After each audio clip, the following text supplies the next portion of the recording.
My father, Dr. Salahuddin Ahmed, was the professor of Sylhet Medical College in 1971. My eldest sister was married on 21st March, just 4 days before the crackdown by Pakistan Army. I'm sorry, are you all right? Yeah.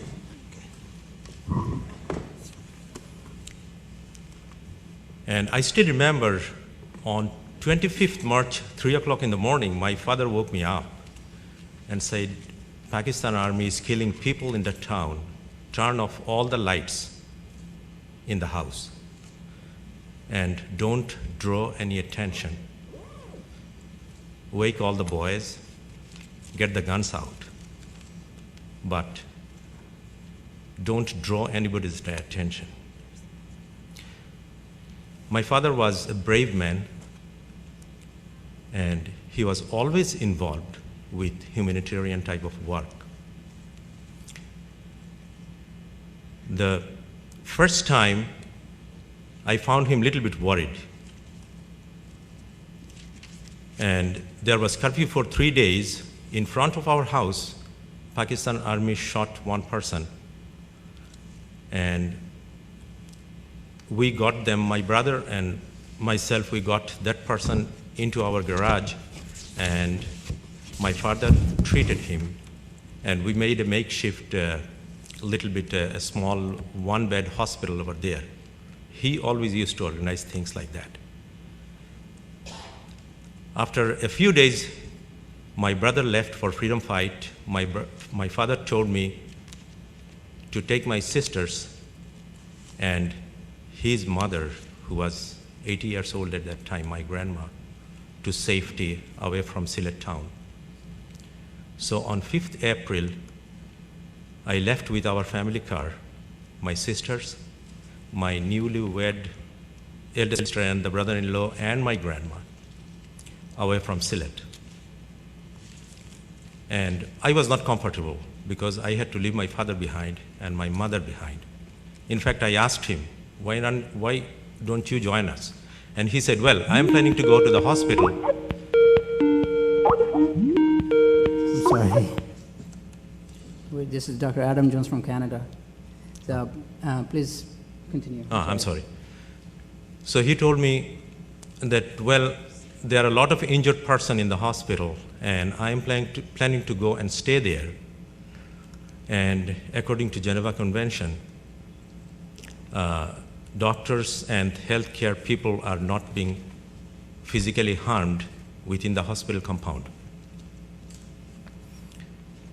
I left the city, but I was not comfortable, so I came back after 3 days.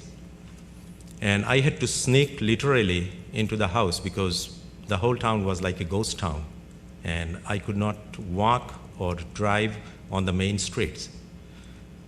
So I found my father alone with my mother. The house was empty, the whole neighborhood, in fact, the whole town was empty.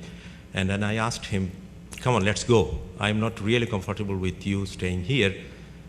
And he told me that do what I told you to do, and let me do what I like to do. And most probably, that was the first and the last time I had to raise my voice at my father. I just yelled at him, said, you don't listen to me, you don't understand this thing. And he gave me a hug and said, just go. That was the last time I saw him. And he went to the hospital, as I heard. There were very few people in the hospital.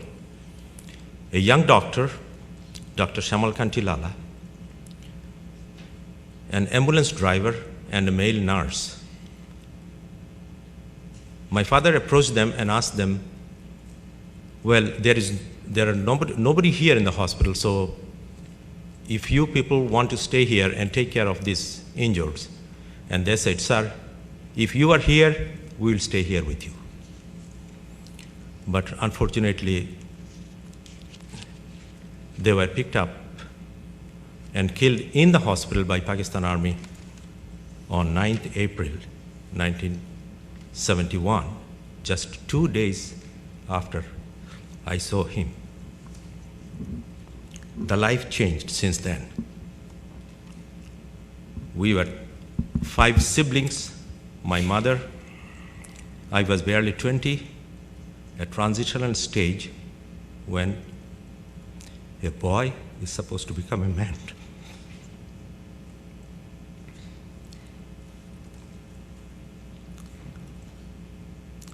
My father was the only son of his parents, my grief-stricken grandma, who did not live long after she lost her son. And my mother, she is 90+ years old. She raised us. She was the principal of a college. And still now, she doesn't want to talk about that event. Actually, I wanted her to be here today. And she said she's sick. She doesn't want to come.